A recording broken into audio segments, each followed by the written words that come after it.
Hey there, Film Buds. Welcome back to the Film Buds podcast. I'm your host, Paul. And I'm Lauren. Sorry. I'm sorry. That's my bad. That's my bad. Sorry, y'all. And if you can't tell, Matt's here. That's right. So, Matt is in town here in person for the Thanksgiving holiday. Friend of the show, Madelaine Davis. Hello, Madelaine. Hey. And she's here with us for our final episode of November. Woo! Yeah. Sorry, we didn't back you up on that. No. That's my bad. That's fine. And we're sending off the Thanksgiving holiday, with a nice guest host, as we discuss one of the probably, I guess, for a lot of people, the quintessential Thanksgiving movie. More than likely, I feel probably. I mean, I feel like there's not a whole lot of Thanksgiving movies to go off of, to be fair. Yeah. So yeah, no, for sure. Planes, Trains, and Automobiles, which also just had a 4K release, which is what we watched this week in preparation for the show. And so Matt is here to join us and talk about that. Matt, how have you been? Superior. Fantastic. Delightful. Wunderbar. Great. No. Other superlatives. Yeah. All them good words. All them great adjectives. I've been all that stuff. No, I've been good. And it's been nice being up here for Thanksgiving and stuff. And, Yeah. Eating food and napping. I don't know. What? You've had the whole week off from work. Yeah, I had the whole week off from work, which was nice. What was the last episode that you were on for? Fuck. It's been a hot minute, I feel. Was it Fern Gully? We were talking about it earlier. I feel like maybe it was... It might have Oh, been wow, Fern Gully. and that was April. April, I Yeah. think. Yeah, that was the last episode of April. Yeah. I feel like maybe that was the last one. So I was in. it's been a while. Yeah. What are some highlights of things that you've watched since the last time that you were on? I mean, I'm gonna say I feel like this whole last year has been like some really great horror. Barbarian, Pearl, X, like all of that kind of stuff came out. I saw all of that, loved all of that. Yeah, I honestly think Barbarian might be like one of my favorite movies from this year. That's fair. Did you check out Men? I didn't see Men. I haven't seen Men yet. I wanted to see that. I saw Don't Worry, Darling, which felt like it could have been something more than it was. I'm trying to think of what else. I've seen like pretty much, with the exception of I think Smile, like almost every horror movie, and then I guess that they came out this year. Are you going to check out not a horror movie, but Florence Pugh's new movie, The Wonder? Oh yeah, I want to see that. I would see her in literally anything. I don't care. Anything. Okay. Fantastic. I think she's so entertaining. I don't know. I just feel like she's a fucking actress. Fascinating. Yeah. That actually, I guess, sort of does lead me into an interesting discussion. We were talking about holidays and movies and that sort of thing.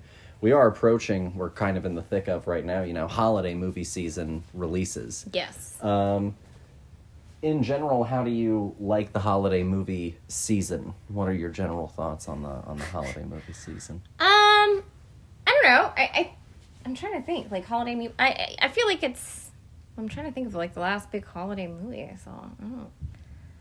Well, holiday movie season I think encompasses a lot of stuff, right? It's everything from your last few blockbusters. Yeah, of the year I feel like to you get your last big bang, like, because that's when all the Harry Potter movies and shit came out usually. Star like Wars did a lot of their releases in like December. crap like that. Yeah, I feel like it's like you get like the last few of your big like blockbusters because everyone's like, oh yeah, it's shit that everyone's family wants to see. So like, yeah, your 4 quadrant movies. Pack them in for the holidays. Or it's like the beginning of like everyone has seasonal affective disorder. Let's make them cry with the beginning of like the Oscar award season movies. Good. West Side Story. Yeah, it's like that. Both 4 quadrant, but also award season. Material. I feel like that's when those are like primed. They're like everyone feels depressed. Oh my gosh, perfect. Double down on this feeling, and we'll get some awards for it. That's my hot take. Dear, how about you? Gosh. Repeat the question. What are your thoughts on holiday movie season in terms of like theatrical releases of things that you can go out and partake around this time of year in theaters? Well, you know me. I'm usually on anything that's not actually a holiday movie. This time of year always gets like bigger and bigger and more obnoxious every time, to the point where I'm pretty confident that we might be living in Whoville. When it comes to like the movies that come out during the holiday season, like it's hundreds. So you're not going to watch the new Ryan Reynolds, Will Ferrell Christmas musical? It looks absolutely. Oh, it's a musical. I think so. That's what I heard someone say. Well, it's still, even if it hadn't been a musical, even before this knowledge, it looked terrible. How are you feeling about the David Harbour? That's I'm going to see it. That's probably the most interesting thing. Hell yeah. Because also he's got like a ponytail and he's like kicking ass. I don't know what's happening. I'm interested. It's the same creative team, as the John Wick films and Nobody. And those movies all absolutely fucking slap. So give David Harbour something where he just gets to beat ass. Yeah, I'm excited about it. No. But like anything else, usually I'm fine. You're not into like the Netflix, like they have that whole Christmas Prince. Oh God! Their whole Christmas originals. They have a whole Hallmark. It's like Hallmark. It is. It's the Hallmark movies. You know, it's just a rose by any other name, and it's terrible. It's absolutely terrible. I think I don't mean to be, I guess, like a Scrooge. Like I really enjoy Christmas. I enjoy the holiday, but I just wish that the holiday would stick to at least a minimum of December. Yeah. It's starting to feed into other months and take away what's interesting about them. And I'm like, Christmas, stay in your corner. Yeah, that's fair. You can't have an entire quarter of the year. That's too much. That's too much Christmas. I'm sorry. Mm-hmm. Eventually, you're going to start in summer. I mean, honestly, it'll just be a whole year of Christmas. We will live in Whoville. That's true. Yeah. We'll be constantly counting down to it again. Okay, I don't want that. What's your favorite Christmas movie? My favorite Christmas movie is probably... Funnily enough, I think it is the How the Grinch Stole Christmas, just because it's psychotic. Like the classic animated one? No. I mean the Jim Carrey one. Yeah, the one that's on acid. Okay, all right. Where she just like the Christine Baranski plays like the really horny neighbor. Yeah. That's right. And she has the weird like light gun that she shoots into the house. Incredibly sexual. Highly erotic. No, yeah, because that movie is weird and twisted and like that. No, yeah, and so it was always like the fun out off the beaten path Christmas movie that came out. Ron Howard did something deranged and then said never again. Yeah. That's true. Ron Howard did one fucking psychotic movie and then said never again. No. He locked it up. I'm good. And Apollo 13 became the baseline for the rest of the story. That's true. Missed opportunities. Yeah. How about you, PJ? What's your favorite Christmas movie? Oh, my favorite Christmas movie? I'm asking the questions on this show now. That's a good question. Last year we watched Tokyo Godfathers. I really liked that one a lot. Not necessarily my favorite, but it's one that I very much enjoy that came to mind. My absolute favorite is probably... I mean, if I have to watch, like, a movie that's just, like, it's about Christmas, then probably, honestly, like, Muppet Christmas Carol. I was going to say the same thing. Fuck yeah. It's got everything. Songs, heartfelt, sentimental shit, comedy. Michael Caine. That's right. It does have Michael Caine. Beautiful. If I had to pick a different option, then I would probably go with, like, Elf. Yeah, no, Elf is great. Elf is great. Elf is so perfect. Yeah. It's great. I feel like it is truly, like, a modern classic. Yeah, like, it's so for good. sure. It's so good. So strange that it came from Jon Favreau, Vince Vaughn's weird straight man in Swingers, and Will Ferrell, the guy that no one expected to pull off the lead. Yeah. Fantastic movie though. That's probably my favorite. It's so good. I don't know beyond that. Those are probably some of the best though. Yeah. But we're here to talk about Thanksgiving. Yes, that's right. I jumped the. No, you're totally fine. We were talking about the holiday movie season and that sort of thing. It's all good. And since Thanksgiving doesn't really have any holiday movies, no, not lately. There's what is it called? There's like a Thanksgiving horror movie with like a bunch of evil pilgrims. Is it called Pilgrims? I can't remember, but it's like the one on Hulu. Yeah, it's called Pilgrim. We did it last week. Yeah, that's what I thought. Yeah. Pilgrim's a good ride. I liked it. Yeah. there's that. No, yeah, but that's a modern movie. You know, it's fair, like it's so hard to. And I think that most people don't realize that it's out there because it is buried, it's nested in the whole Into the Dark, you know, brand.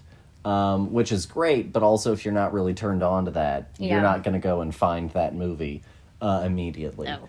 And so, with all that said, we're here to talk about Thanksgiving and our big Thanksgiving movie, Planes, Trains, and Automobiles. Correct. So the interesting thing about the physical release that did just come out is that it has, as advertised on the box, like 73 minutes of deleted scenes or extended scenes. That's a big deal for those who may not know, because John Hughes' original script for the film is 145 pages. His original cut for the movie is 3 hours and some change. And the studio, he knew that the studio was never going to bite that. Yeah. And so he was like, okay, I'm going to knock it down to like 2 hours. Yeah. So he extracted like an hour of movie, and then they were like, nope, you need to cut out another 30. And so he lopped out another 30. And so there's actually more movie at the end of the day cut Than in the film. than in the actual final film. And so now you can finally get a glimpse of it. This is the first time that any of this footage has been available. And we decided to go ahead and pop it on because also I had never seen this movie before. It's so good. But since Madelaine is here, we'll have her go ahead and kick things off. Mad, what are your thoughts on Planes, Trains, and Automobiles? I mean, it's such a classic. Like, I don't think I'd seen it in like over a decade solidly when, you know, you suggested it, and I was like, oh yeah, because I remember like seeing it and loving it as like a kid and stuff. And I mean, it's Steve Martin and John Candy. Like, that's such a fantastic dynamic duo. And yeah, and I think it's like a sweet movie. It's totally insane. Like, it's bonkers. The stuff that happens is just like wild, improbable, over the top stuff. But I think like the thing that's really great about it is like at its core, it's like a very sentimental movie. And I think it's like very, you know, like I think the thing about Thanksgiving or any holiday, but like especially family holidays and things like Thanksgiving and even Christmas a little bit, is like family can be like, you love them, but they can also be like so trying. And I think, you know, in the process of them like going across country together and growing closer, it had like a very intense kind of like family dynamic where it's like you drive each other absolutely fucking crazy, but like at the end of the day you like still back each other up. And so I know there are parts like early on where they don't necessarily quite get there, but then like by the end of the movie they fully do. And also, like I said, I do think there's something like romantic. It's romantic and beautiful. I don't know. I like it. I think it's great. I think it's a very funny movie. Yeah, it's like I said, it's John Candy, so fucking funny too. And like John Candy does such a good job of being like funny and making jokes, but there's always such like a true like sincerity to him as a person and like all of his characters. That there's just something so like warm about him as like a human when you watch him on screen. And I think like Steve Martin is such like a great foil to him because he's also obviously like very funny, but is like such kind of like a very dry, straight, like acerbic sort of. He's a great grump. And a cynic. Yeah, very cynical. He's a great grump. And so it's like they're so perfect paired together. The like absurd, over the top, loud, warm fuzzies of John Candy, and then, you know, the sort of like grumpy, dry old manness of fucking Steve Martin. It's great. It's a good movie. Old manness. It's true. Lauren, what did you think? What did I think about this movie? No, I completely agree with everything you said. I thought that this movie, okay, I went into this movie, you know, knowing that like who it had in it, and you know, the title of this movie in the time period that we were in, and I was like, this movie could be bad. Yeah. I was like, this could be like just, you know, your throwaway comedy of the 80s, you know, that's about Thanksgiving, and it's almost like a Lampoon's holiday Christmas movie or something. Like, it just keeps getting worse, and like it has all of like the worst Chevy Chase isms in it. And I like walked into this movie like really prepared for that. Yeah. And was just shocked. Yeah. And how much it is completely not like that, how sincere this movie truly is. Even in all of the crazy antics that they get into and all of the ridiculous things that happen to them, they're not so far outside of the realm of possibility, but they're like right on the cusp of like extreme in order to make it just like that much more funny. That like John Candy is this like genuinely absurd individual who is completely and utterly like totally fine with that. Yeah. You know, like he's not trying to be anybody else because honestly, I don't think he can. No. You know? Yeah. And they just have this, like, very lovable, like, odd couple aesthetic. Mm-hmm. And they work so well together as well. Especially considering they are our only characters pretty much for the entire film.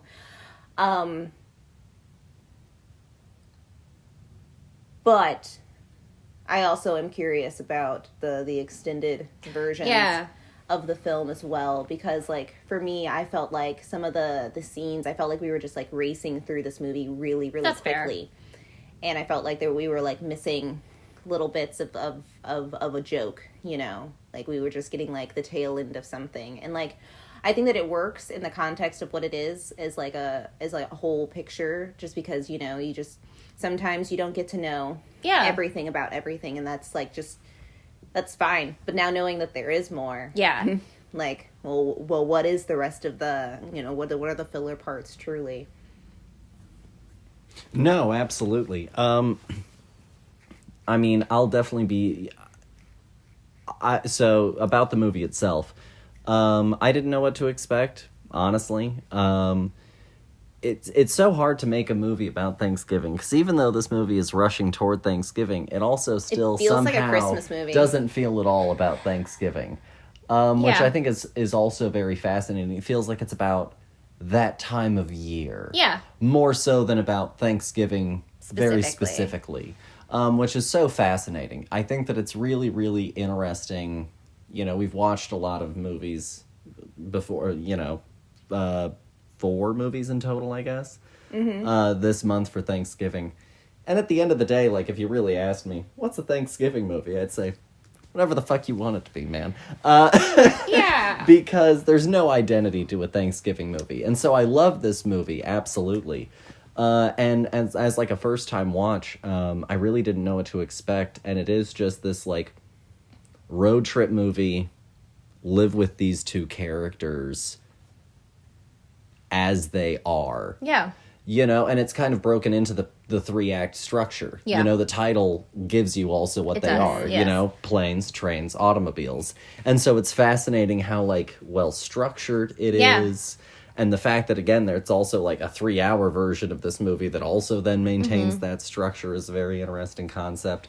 But what we get in the final version is really, really fantastic. I've never seen Steve Martin say fuck so much. That's fantastic. Yeah. I mean, he definitely isn't saying it in Jeeper by the Dozen. No. And so really, like, seeing him let loose was just so fascinating as well, because he is a great grump, but, like, he truly at one point, when he hits his belly of the whale, he just absolutely has no composure, is just completely just caustic at this point in his attitude. Yes. And it's so fascinating to see this guy who has this, you know, figure, you know, as the Cheaper by the Dozen dad. The guy in Only Murders in the Building. Which definitely is... He's always very, like, buttoned up still. Yeah. A little bit. And so to see him, finally hit a point where he's like, fuck. And you're just like, whoa. Yeah. You know, it's great opportunity for him. And John Candy, to your point, you know, he does just completely live in the truth of that character. And that's what's great about it. You know, we talked yesterday, you and I, about Rowan Atkinson, you know, and his Mr. Bean persona, or his persona of, you know, man suddenly discovers that he's being recorded, where nothing about what you're saying is funny. You're just living in the truth of that moment. I think that John Candy absolutely does that with Del, you know, where he's just living Del. Yeah. And I think that he obviously knows how to punch in on a joke or pull back on a joke, but also I think that he knows how to do just fantastic character work of just being in a scene. Oh, yeah. Doing whatever he needs to do to just sort of be that character in that moment. The clearing of his nose. God, that shit was... And I mean, honestly, he really can just, like... It's, when you're giving such big chunks of text... Yeah. That is just vamping. Basically, it's just verbal vamping. It can be hard to make all of those things consistent and trigger the next thing. And he just has this effortless way of talking. Yeah. You know, and making it feel almost like all of that was improv. Like, it was all very natural. Mm-hmm. Yeah. Mm-hmm. And, you know, the fact that there was the whole script and, like, he's sticking completely to it for me was just, like, a fascinating thing. So I thought that this was a whole, like, you know, Will Ferrell bit where he's just, like, they're ripping off of each other. And he's just going, because it was just so natural. Yeah. Mm-hmm. And he just, that's something truly unique about John Candy in every performance that he gives, you know, is this, like, just genuinely nice guy. Mm-hmm. Yeah. Well, and I think it's, like, so fascinating. Like, a couple of things, too, that I think are interesting about the movie. And because, again, written by John Hughes. And if there's one thing, too, that I think kind of permeates virtually any John Hughes movie, it's, like, this idea of, like, class identity. Another thing I think that's really interesting about this and kind of adds to, like, the odd couple aspect of them is that you have, you know, Steve Martin, who's this, like, I work... you know, uptown, I am a marketer, like, I have never had to take, like, you know, at the one point in time, he's like, have you ever had to take a bus anywhere? And he's like, no. He's like, you're not gonna be fucking happy about it. Well, your mood isn't gonna improve. Yeah, exactly. And so it's, like, so interesting because, you know, you have that, again, you know, sort of, like, against John Candy, who is this shower ring salesman. Water off a duck's back. Yeah. Literally had the the pop out plastic rings. It was fantastic. Like, I loved that he had it just like a little like mini display with him. And you get the feeling that it's like he's like a fucking boom, boom, boom traveling salesman. He has part a of the carny whole nature. Shtick. Yeah, he does. And part of the whole shtick is he goes boom, boom. And everyone he meets to is a possible sale, and you just got to talk to people, and you just got to get in there. And so it's like two very, very different mentalities where it's like Steve Martin is used to being like, I've got money, I've got status, like, I'm used to things going my way. And so when they don't, he pitches a fucking fit about it, whereas, like, John Candy's a lot more like, nothing's ever going my way, baby, I gotta make it go my way, you know? And that's just how he, you know, rolls with the punches and kind of goes through the whole film. And you see two very different, like, results sometimes, and also, like, reactions to, like, the horrible results. Yeah. No, absolutely. And, you know, ultimately it does rub off that, like, you know, to a degree, Steve Martin needs to be a little bit more grateful. Yeah. And I guess maybe that is where it becomes more of a Thanksgiving movie. I do think so, definitely. I think it is a lot about, like, this idea of gratitude, and, like, I really, for me, too, like, the last, like, 10-ish minutes of that film, and especially, like, the last 5, where... yeah, it's like he has all this stuff, and he's not particularly grateful throughout the whole film. And there are all these little breadcrumbs where it's like John Candy's character is super grateful and is trying to be so, like, alive and in the moment and, like, happy, too, because he lost his wife. And they, you know, you don't find out until, like, the very end of the movie. I think it's pretty heavily hinted. And then all of a sudden, you know, you see him at the end put that together, Steve Martin, and realize that this whole time his, you know, John Candy's wife has been dead, that they've been talking about. And I think too, then he goes and he gets him and he brings him home, but then he has this moment with his wife, and it's like, he's so much more grateful for having her, for having his kids, for having this family. And I do think that's like, I think the last 5 minutes of that movie are like super fucking touching because, yeah, you know, John Candy has been this huge, larger-than-life character, but at the end of the day, he's like this kind of sad man who's just there by himself. Like, he doesn't have anyone. He's just waiting in that station. He doesn't have anywhere to go. That's also why he can't help but just, like, continue to talk. Exactly. And try to connect with people and try to, you know... to find the thing that's going to latch on to you so that you can conversate with me and we can have this time together. Have a moment. Yeah. So apparently, you know, in the lost footage... is a sequence that took place at a diner where John Candy gives a monologue and delivers his entire backstory to Steve Martin. And he says, you know, that's why he finds travel at the holidays so difficult, and usually he apparently latches on to someone in the midst of his travels. Yeah. But that this time he just had a hard time letting go. in regards to the Steve Martin character. But I think that it definitely speaks to also your point about it being, vaguely romantic.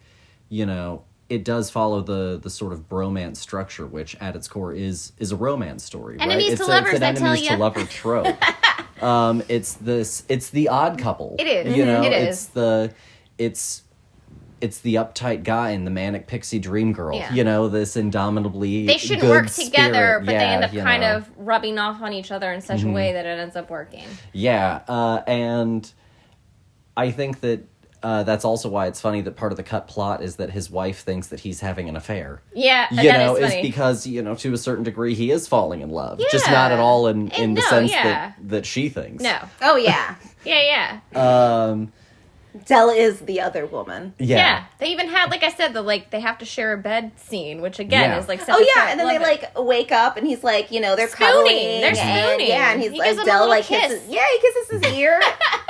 It's romantic. No, yeah. It's the same sort of stuff as, like we talked about, with, or earlier when we talked about this movie with, like Hot Fuzz and Shaun of the Dead, that same sort of Nick Frost, Simon Pegg energy, of, especially in Hot Fuzz, of the tight ass. Yeah. And the playful one. Yeah. And so I think that that's the same sort of thing that you get here, and I think that it plays off, again, to fantastic comic effect, and I think that they also take their characters on believable journeys. Because ultimately... Candy is a flat arc character to a degree. Yes. Martin is our one that goes through the real journey. And I also wanted to circle back. You talked about Hughes, his hits on, wealth, and some of his writing style. To a certain degree, he's almost kind of a, not, I guess, necessarily to overblow John Hughes' ability or anyone's opinion on John Hughes. He almost has this sort of Faulknerian vibe to him. I agree. This sort of focus on this very particular region, these very particular type of people, class themes, strange family dynamics. And I think that that's sort of Shermer, Illinois. Everything is all around. It's the same sort of thing with Faulkner. And so I think that it's interesting that you brought that up, that he does have this focus on wealth, and because you look at Breakfast Club, right? It's a bottle story. It's high school prison movie. Yes. With our wealthy kids and our poor kids. The wealthy jock and the wealthy popular girl. It is. And then we've got the weirdo and the nerd. Yeah. And they're forced into this. And the same Pretty in Pink. Exactly. Yeah, all of his film. I feel like all of his films kind of have that dynamic. Even James Spader, this guy who's so jealous that this one wealthy guy is willing to give up his status to go and be with this poor girl. Yeah. And so I think that I know. Even though it isn't like one of the other side moments in that though that he himself had asked her out. Yeah, exactly. And he's fucking mad about it. Well, that's why. So he's so petty and bitter. He's so petty. And then you look at oh God, what's Ferris Bueller's Day Off? Cameron is this pent up, repressed figure, whereas Ferris, is our John Candy one. It's our fun one. It's our indomitable spirit. But it is also kind of like a class story, even though the fact they go to the same school. But Cameron is the wealthy kid, but that's also why everything, nothing can be touched. Yeah. Everything has to stay pristine. Because it costs so much money. Exactly. Yeah. Whereas Ferris doesn't care. He He's lives in an middle average class town. He's a middle class kid. Yeah, he's over here jumping through people's yards and stuff. He doesn't give a fuck about anything. Yeah. He's a hooligan. He is. He's having a good time. That's why he ends up taking that car. Yeah. He is the rebellious teen spirit, sort of embodied in a person. So it is really interesting how he does stick to all of these themes and these ideas. Again, Home Alone. Yeah, I was going to say Home Alone's great. Yeah. But it's, again, another great holiday poverty movie. and wealth, and again, this spirit of a rebellious nature. It's fascinating how he does stick to so many of these ideas and these tropes. But and honestly, these types. it's working. It's been working phenomenally. Yeah. He has mastered it. Yeah, that's great. It's great. He does a great job. So if you had to give Planes, Trains, and Automobiles a rating, what would you give it? Oh, man. I say like 9 out of 10. Out of 5. Oh. So like a 4.5? 4.5 out of 5. Sure. Yeah. We go in halves here. Yeah. I'd say that. I don't think it's like a fully perfect film, but I think it's pretty fucking close. And I think, again, the thing that I really like about it is, at the heart of it, it's like such a sweet, sentimental movie about like family and finding your own family too, because like, you know, they form this friendship, and it feels very much like, again, like romantic or like a familial kind of love by the end of the movie. Chosen family to a degree. Yeah, exactly. And I just think it's funny as like, it's just also just wild, bonkers, crazy fun to watch. Insane. I love it. Right. They drove around in that melted car. It's got that 80s joie de vivre, It does. you know? It does. And I love it. It's good. Yeah. Dear, what about you? I'm also gonna go with a 4.5. I think that this movie has just a lot of charm to it, and like the charm I think really sells like all of the things that I have like issues with about like maybe like the plot points or like, you know, how extreme they go. But like I think that it just has a lot of heart, and like where we get to in the end is so worth the journey. Mm-hmm. Like we need to have the throat clearing scene in order to get to the gross. End. Mm-hmm. Oh, it's horrible. So gross. It's absolutely. I love his excuse being like, I've got it, or else I'm gonna snore. Yeah, you know, like it's just such like so good, so sweet though, and you're like, but you can't say no to him. Yeah, but stop. But no, honestly, I think that this movie, I understand why people watch this movie every year for the holiday. I'd never heard of this movie before, but it might be one that I put on. No, I'll definitely go 4.5 as well. I think that everything that both of y'all said is absolutely valid. It's, you know, it is, Hughes is such a smart writer.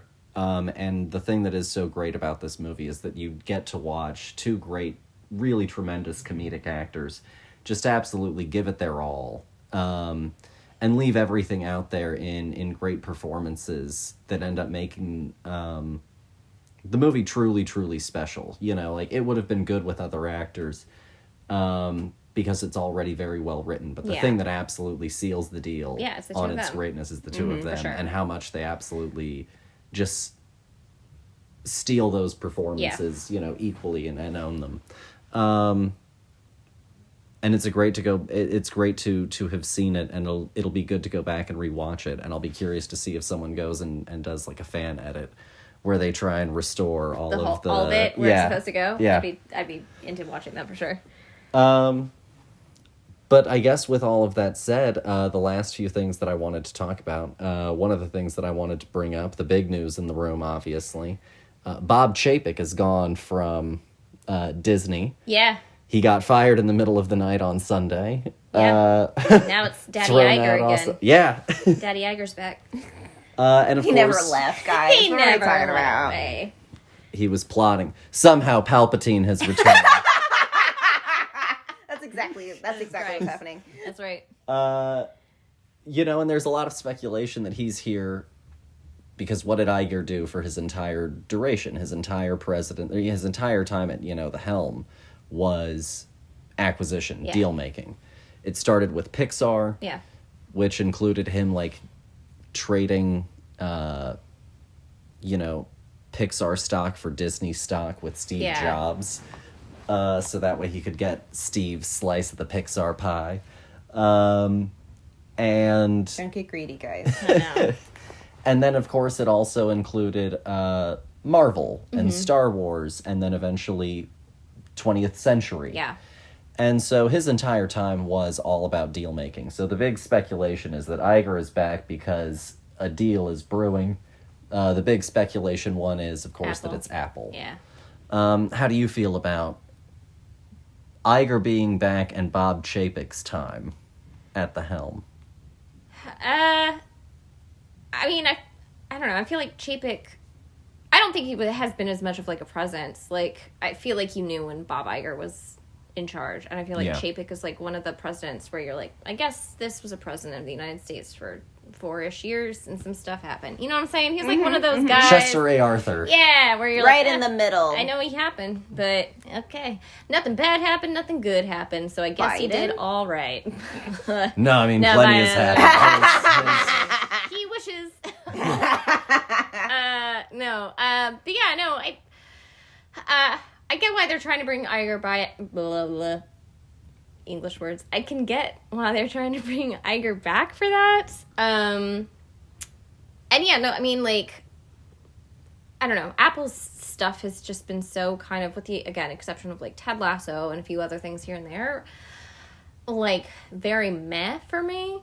And so I can see why they would be apt to partner with someone like Iger to try to take that and make something of it, because that's what he's fucking good at, man. Like, that's what he did, is taking things and acquiring them and, you know, pushing them forward and getting something new made out of them that tends to be pretty fucking successful. So, like, I can see why they brought him back. So, yeah, like, it doesn't surprise me that they're bringing him back for that transition, and then maybe they'll bring back some other Chester B. Arthur motherfucker. That's right. That's right. Who knows? Dear, do you have any thoughts or opinions on it? I don't know. It feels squiffy to me. I mean, I understand that they're not in the same industry. I get that. But it's two huge companies now merging together. Like, oh, yeah, eventually, no, it's squiffy as fuck. Like, it's potentially open to a lawsuit. Legality. Yeah, there's some lawsuits. It's open to it from litigation. Being blocked, for yeah. sure. Yeah, because, like, that seems weird, you know? They already have so much money. I don't think that they need feels Monopoly. Well, I mean, the good news is, you know, we played that game for a reason. Your Apple Watch will now beat your Disney Magic Band because, you know, you'll have the Disney app paired on your phone already, you know, and you can just go ahead and scan it. Wow, that's something that will really concern me. The last time I went to the Disney parks was like 2017, 2017. Okay. So it's been 5 years since I've gone to the parks. I don't think I need like my Apple Band and my Apple Watch to be the same thing. I mean, do we have to have everything paired? I don't. Well, that was both to a certain degree the vision on a certain level of both Jobs and Walt himself. Closed loop systems to a degree. That's true. People living near the resorts, people working in the resorts. Everything sort of being accommodated inside of that for everyone, both worker and guest alike. That's not the vibe for me. I'm gonna pass on that, but you do you. No, honestly, I don't really like it. It's my opinion. It feels like get out of my well, business. Personally, get out of my shit. Personally, I'm surprised have you that all. I don't know. That's just. I'm a little surprised that no one has blocked the Amazon purchase of MGM and its library, because again, it's another of these mega conglomerates gobbling up another film library into this massive, you know, collection. All behind a paywall for your convenience. That's right. It's so convenient for me to give you my money. Yeah, I don't know. I'm very over too, like all this streaming shit. It's just as bad as like cable shit now. Like there's 10 million of them. Everyone wants to have their own streaming shit. I'm just over it. That's why I've got the nostalgia for Blockbuster. That's honestly. Right. Bringing it back around to our pre-recording combo of Blockbuster. Well, honestly, like at the end of the day, like I did like, even though it was Blockbuster, so many things to look at.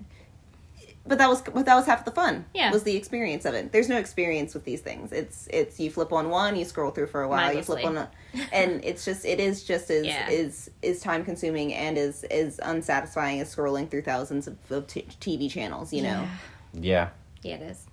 Because all it is just a different type of TV, but now instead of one cable provider, it's you know, there's dozens of them. Well, and then there's, like, the way that, you know, like, again, like, Netflix is doing that thing now where if you're sharing passwords and accounts with people, like, they're trying to cut down on that. They're adding in commercials. It's becoming just the same. And, like, you know, to try to, like, battle people unsubscribing, they'll, like, take perfectly decent shows and, like, cancel them and then try to come up with, like, the next big thing, all of which is, like, just feels again like a desperate bid to get people to resubscribe to your platform, and I'm just like... Well, and it's also part of the problem with the whole thing that was that the Netflix model was built around endless growth. Yes. New subscribers every year. Are they even profitable? No, they have never been so. profitable. I didn't think they Netflix were. not once has ever been. They are in massive debt. That's what I thought. Well, that's why they're constantly chasing this, Yeah, you know. you gotta keep churning, getting more subscribers, more money, more... Yeah, cheaping it out. Everything's cheap because Yeah. we can't burn as much money because we don't have any money. We're trying to gain money. Yeah, no. I don't know.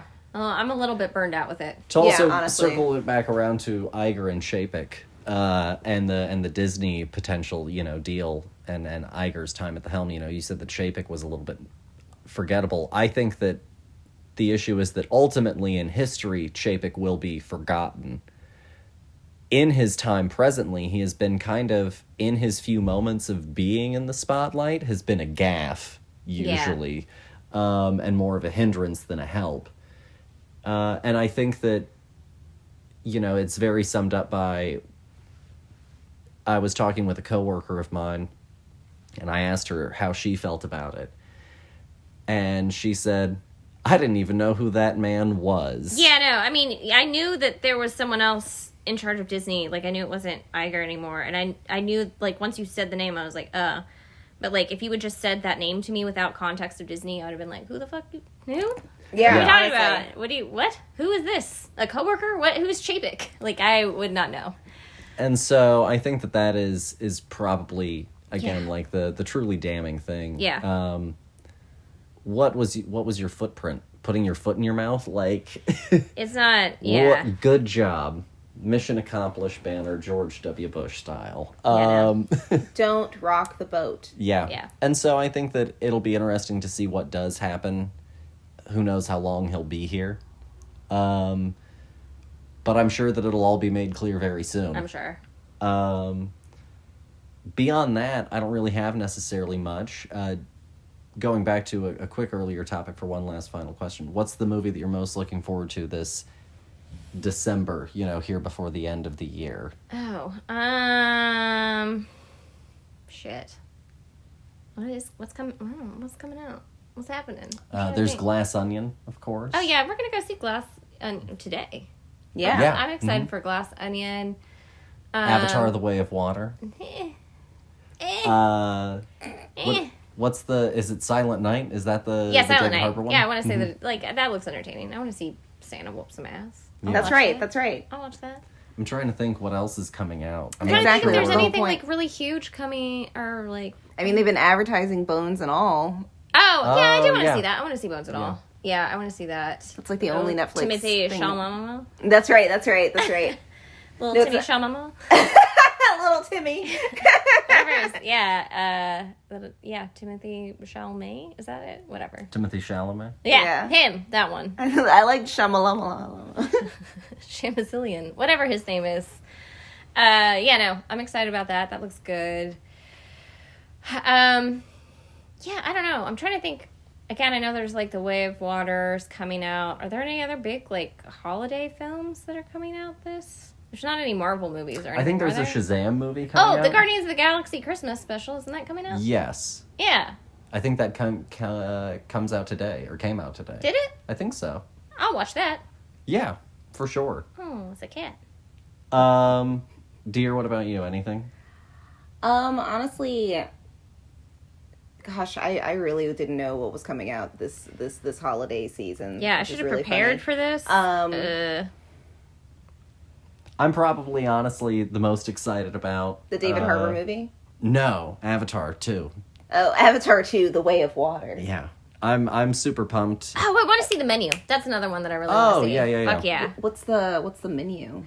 It's like a horror movie. So the whole premise is it's like Anya Taylor-Joy and Nicholas Hoult, and he invites her to like go to this like super exclusive restaurant, and it's like you go out to this little island and you get like locked in, and it's like a whole experience. But it turns out the whole experience is that they like are like killing people. Oh, well, that's fun.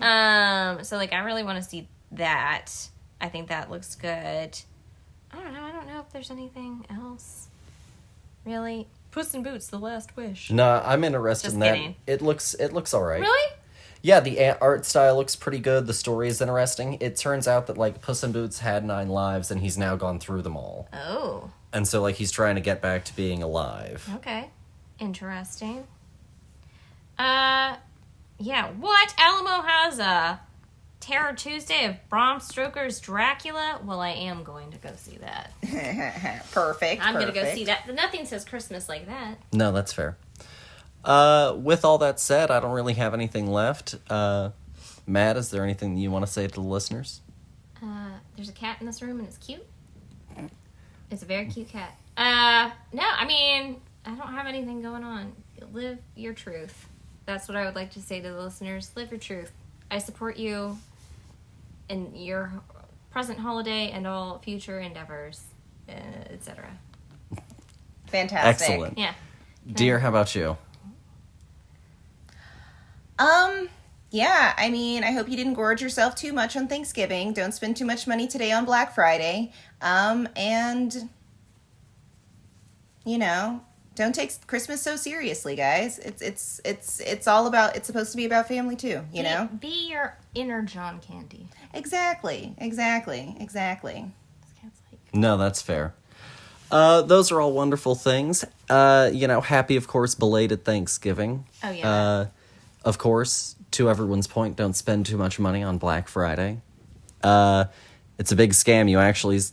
It's been shown, get better deals at different times of year. So there's also that for you. I like that was your don't do Black Friday, kids. You're welcome. And beyond that, of course, I hope that everyone does have a good December. We're going to be getting caught up on a lot of stuff that we didn't cover throughout the year. I've got a lot of for-your consideration shit that's been accumulating in my house. You got to consider it. Yeah, and so, and if we're considering it, then we're going to consider it with you, the people. Mm-hmm. That's right. Why did you sound like fucking Bane from the Batman movies, the Nolan-verse Batman? Because, it was the line for the time. I like that. With all that said, thank you guys, of course, for listening. I'll drop Madelaine's socials and everything below. Come stalk me. That's great. And as always, thanks you guys for listening. We'll catch you guys next week. Bye. Oh, bye.